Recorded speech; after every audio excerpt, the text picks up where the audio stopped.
When you think about the Tower of London and the medieval period more generally, pleasure probably isn't the first thing you think about. There's a couple reasons for this. First, we're taught that the Middle Ages is an unrelentingly grim time. Nothing but plagues, wars, and the church hiding under your bed to make sure that you don't have too much fun. And secondly, it's true that the church didn't want you to have a lot of fun, and a lot of the sources that survive to us from the medieval period specifically come from the Catholic Church. If you as a clergy member have to devote your life to piety and asceticism, you're probably not going to be encouraging your flock to have a lot of fun. In this series, we'll be uncovering the sumptuous world of medieval pleasure. From sex, to booze, to sport. We'll look at how people in the Middle Ages enjoyed themselves, and sometimes each other, starting with everyone's favorite subject, sex.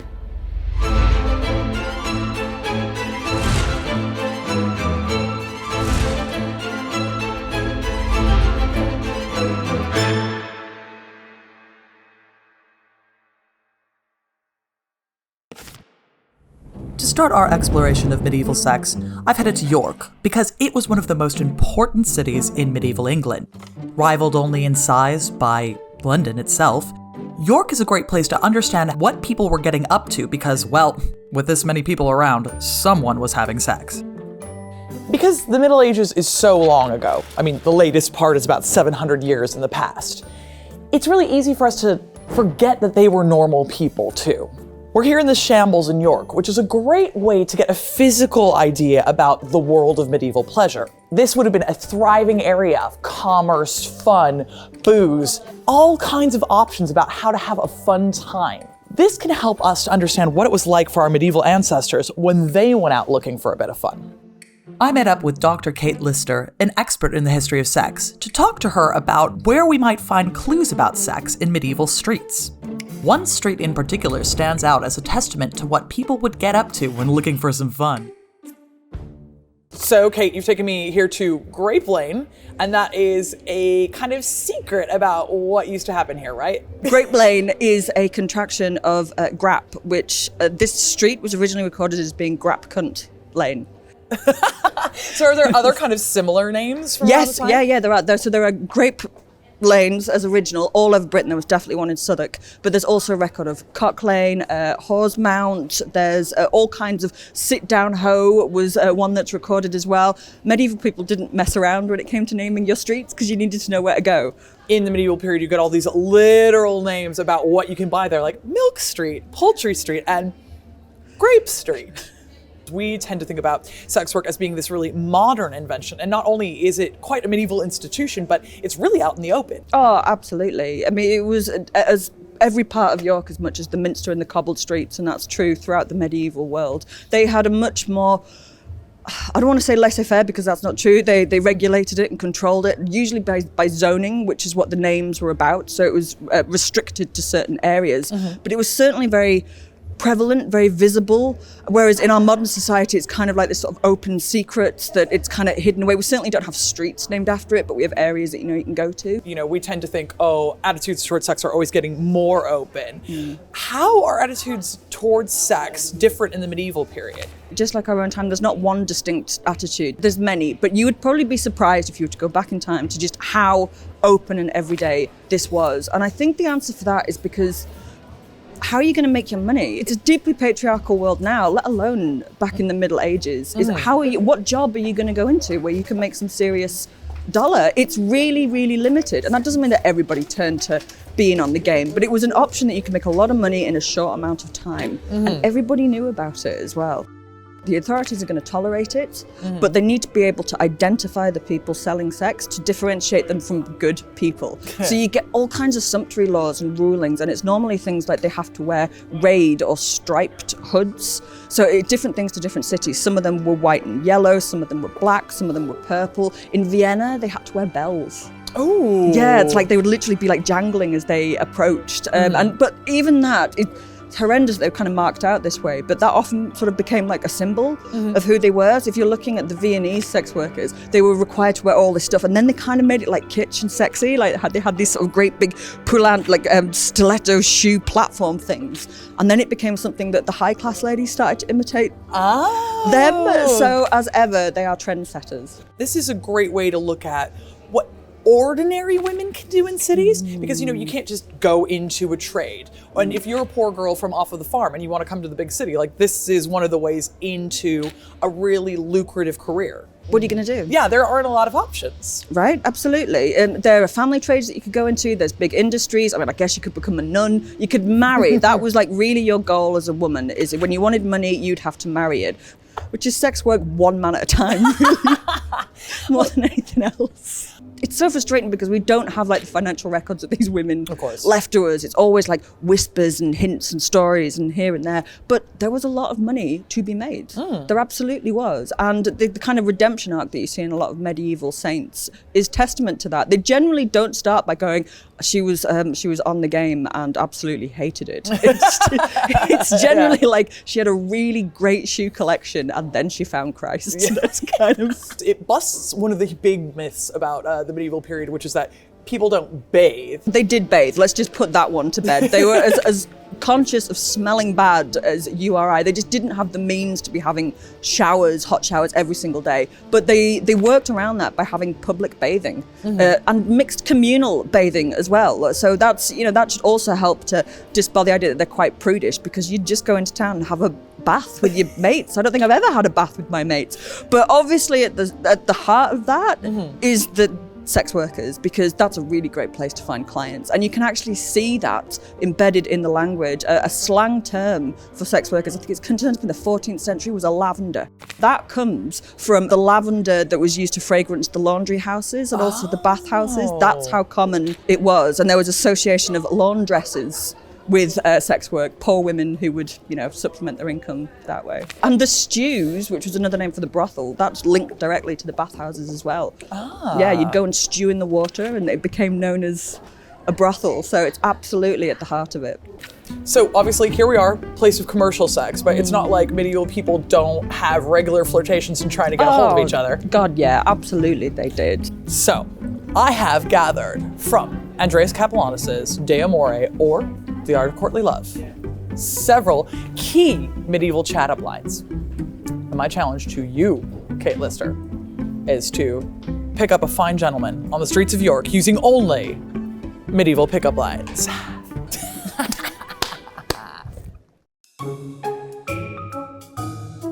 Armed with the most refined chat-up lines that courtly love has to offer, Kate was eager to try out her charms on York's unsuspecting suitors. When the divine being made you, he left nothing undone. Absolutely. That was good. That's good. That's a 4 or a 5 for me. Good 3.5. I appreciate A it. hit! Yeah. Yes! Yeah. You must know that many days ago I was smitten with the arrow of your love, and that I tried with all my might to conceal the wound. That's a 5. That's doing it for me, yeah. I would say it's on top, but not quite. Okay, all right. To tell you the truth, I am an ambassador sent to you from the court of love. Try again, buddy. No, that's not doing it. I'm sorry. So much nobility is apparent in you, and you are distinguished by so much courtesy, and believe in your presence. I may say that all those things that are lying in my heart waiting to be said. 4.5 to 5. I really like that. It feels sincere. Yeah. Very Valentine's-y. Very I Valentine's-y, do right? like it. I'm not running screaming because clearly you don't know who I am if you think that I'm noble and courteous.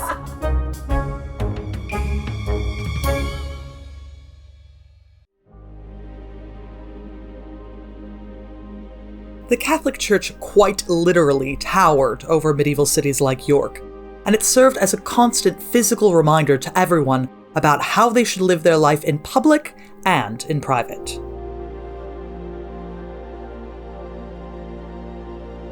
We're here at the York Minster, not just because it's a beautiful building, which it is, but because it's a great way to think about the physical presence that the church had on people's lives in the medieval period.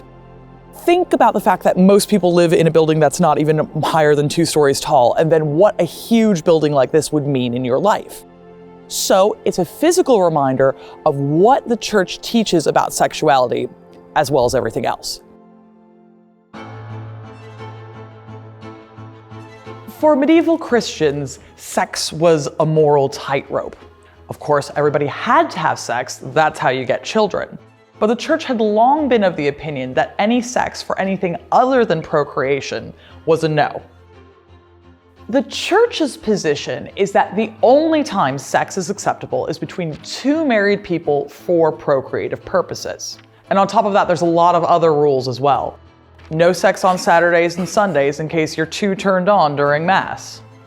Only have sex in the missionary position because anything else subverts the natural relationship between men and women. Don't get fully naked during sex because it's just too exciting.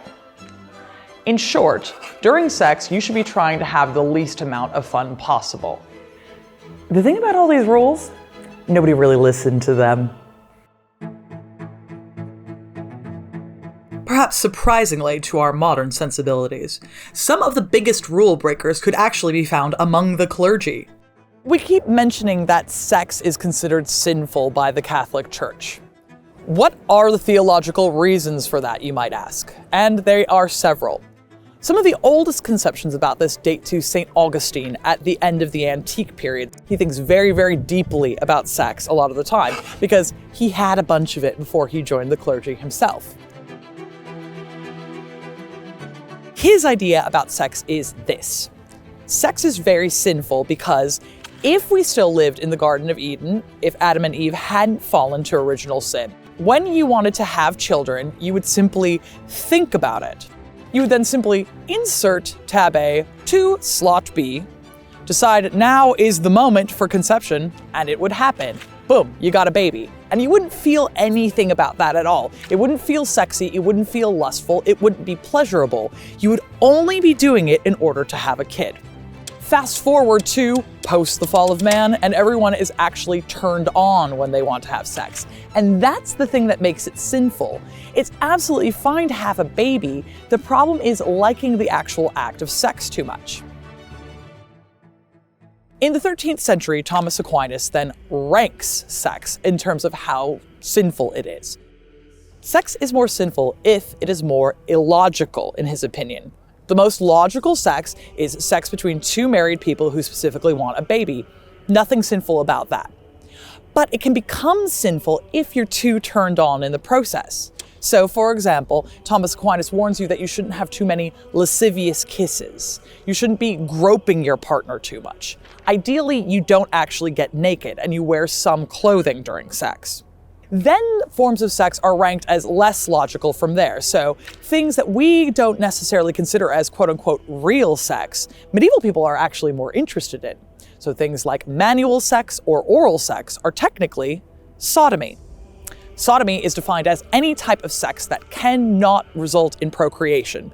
And it doesn't matter who is doing it. It doesn't matter if you are married to your wife and you're engaging in these acts. If it can't lead to a baby, then it's sinful. All of this is directly tied up with the idea that in the Garden of Eden, you wouldn't have any fun. So what is sinful about sex? Purely pleasure.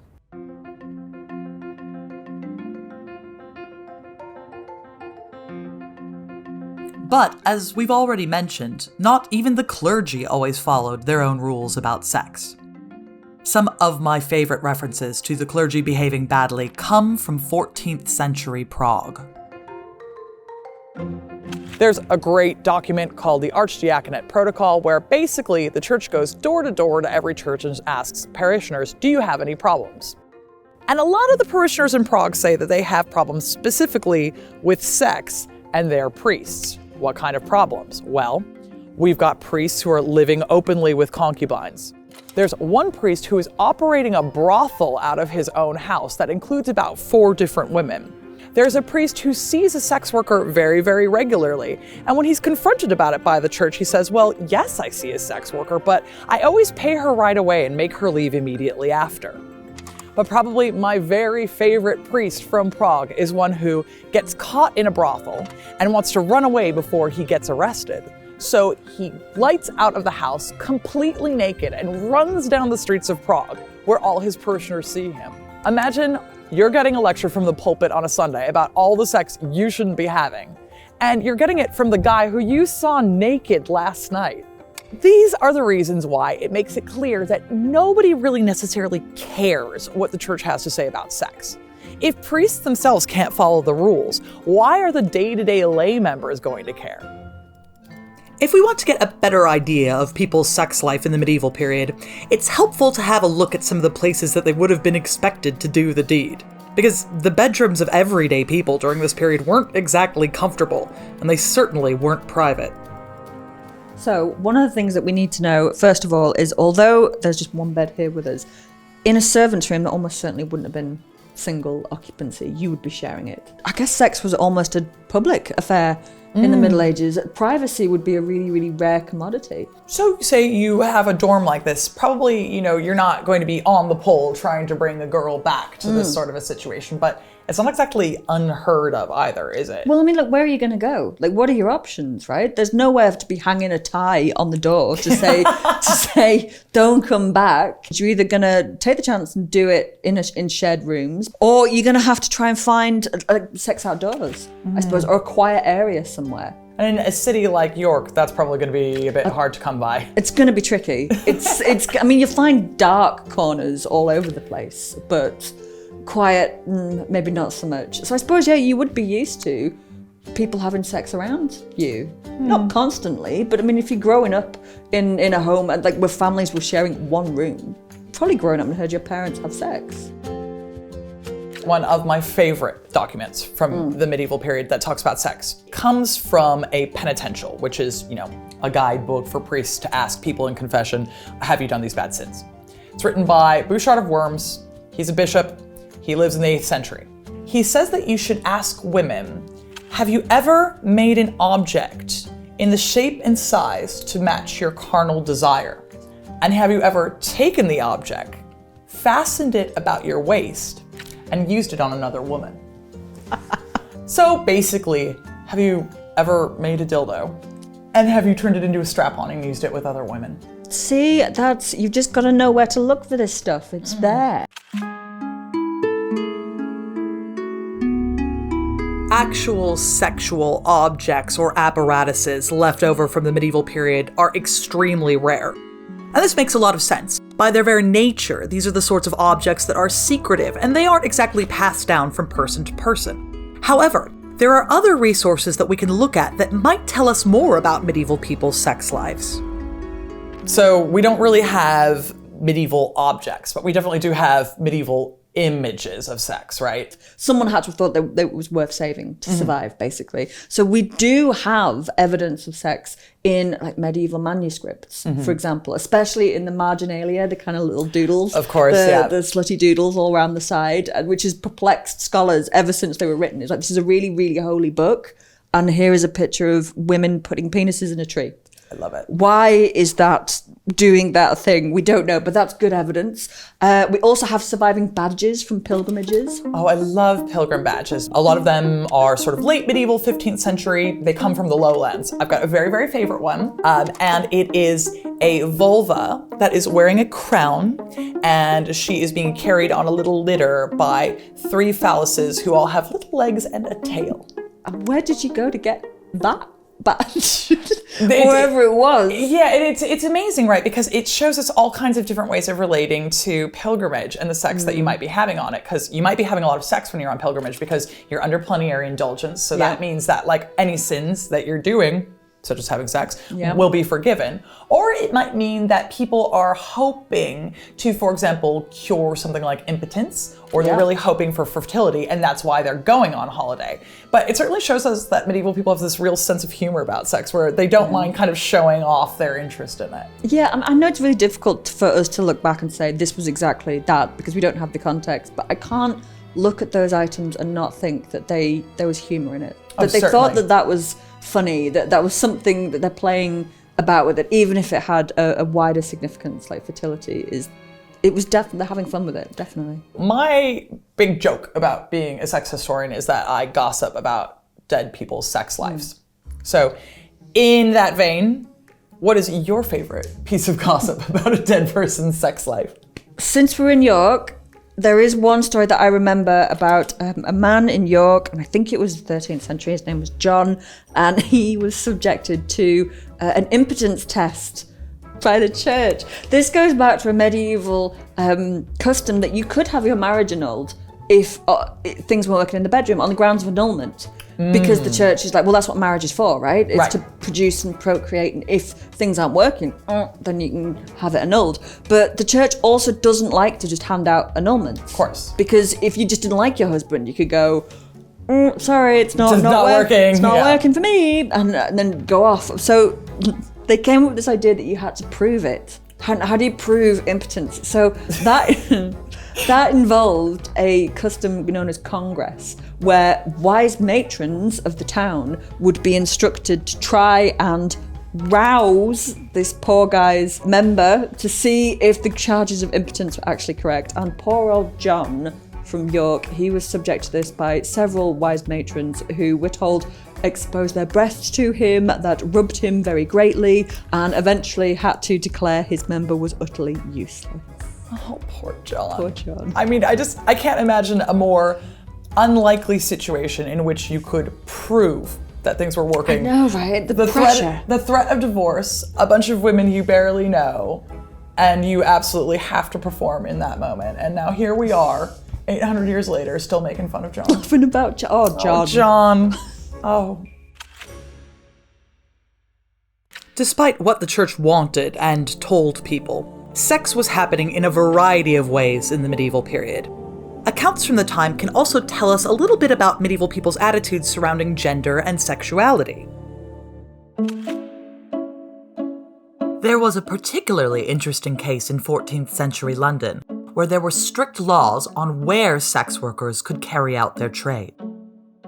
In 1394, a woman named Eleanor Reichner, a sex worker, is caught up on Cheapside with a client named John Bickley.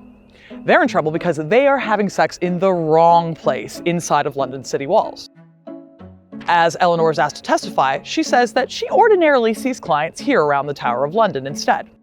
But the court record reveals something interesting about Eleanor. She had originally been called John Reichner at birth, but had been living as a woman for years now.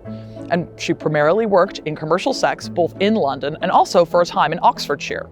She knew about the ins and outs of commercial sex because that's how she made her living. And it wasn't really a problem that she was what we would call trans, or that she was a sex worker. The only thing she was in trouble for was having sex in the wrong place. If she went back to work here by the tower, technically it would be fine. It's only a matter of record with the courts because of where she was having sex. We don't know exactly what happened to Eleanor as a result of all of this, but her story is proof that what we would call queer people now existed in medieval London just as much as they do today, and they were having sex. To our way of thinking, sex in the medieval period for the everyday person wasn't exactly a relaxing affair. If you weren't out in the open, you were in a cramped and often crowded communal room. But what if you were lucky enough to be from the upper classes of society? Well, in the Tower of London, we have a fantastic recreation of a bedroom to give us an idea of what the private, or not so private, lives of the royalty were like.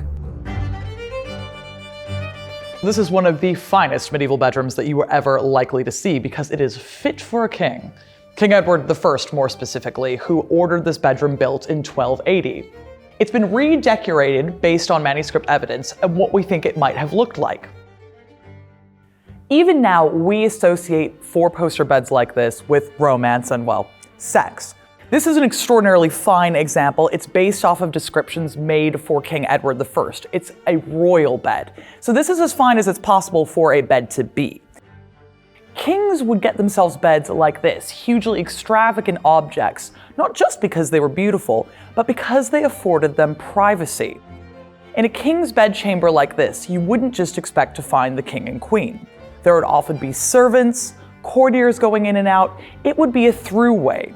So if you wanted to actually have sex and you wanted some privacy, you'd close these curtains and give yourself some extra space. However, rich people of all types are going to want beds like this if they can afford them. It's just this is the finest example of a medieval bed you're ever likely to see. So how crowded was a royal bedchamber likely to be? Well, it was probably at its max capacity during something called the bedding ceremony that would happen on a royal wedding night. Bedding ceremonies vary across Europe and across time in the medieval period, but in England there were some specifics to it. The first thing that would happen was a priest would come and bless the bed. After that, there would be a big party while the king and queen got into their pajamas and enjoyed some spiced wine. After that, the groomsmen and bridesmaid would put them into the bed and begin throwing stockings at each other. There was a reason for this. Apparently, if you hit the king or queen with your stocking, that meant that you would be the next person to marry. After all of this rowdiness, then the king and queen would, in theory, close the bed curtains and get down to consummating the marriage, which is absolutely essential for a marriage to be considered legitimate. So why are so many people involved in the bedding ceremony, and why do they care if the king and queen are having sex? Well, this is the only way that marriage exists. It's for having heirs and having sex. No sex, no marriage. They absolutely have to have sex on their wedding night in order for the marriage to be legal. This is also a matter of importance for the dynasty as a whole, and every courtier has an interest in that. No kids, no dynasty. That's why you get married. So it might not be the most romantic thing in the world, but it is something that the court's involved in. Your royal sex life. If trying to have sex after the bedding ceremony doesn't sound like a lot of fun to you, that's because royal sex wasn't supposed to be fun. You know what was fun? Courtly love.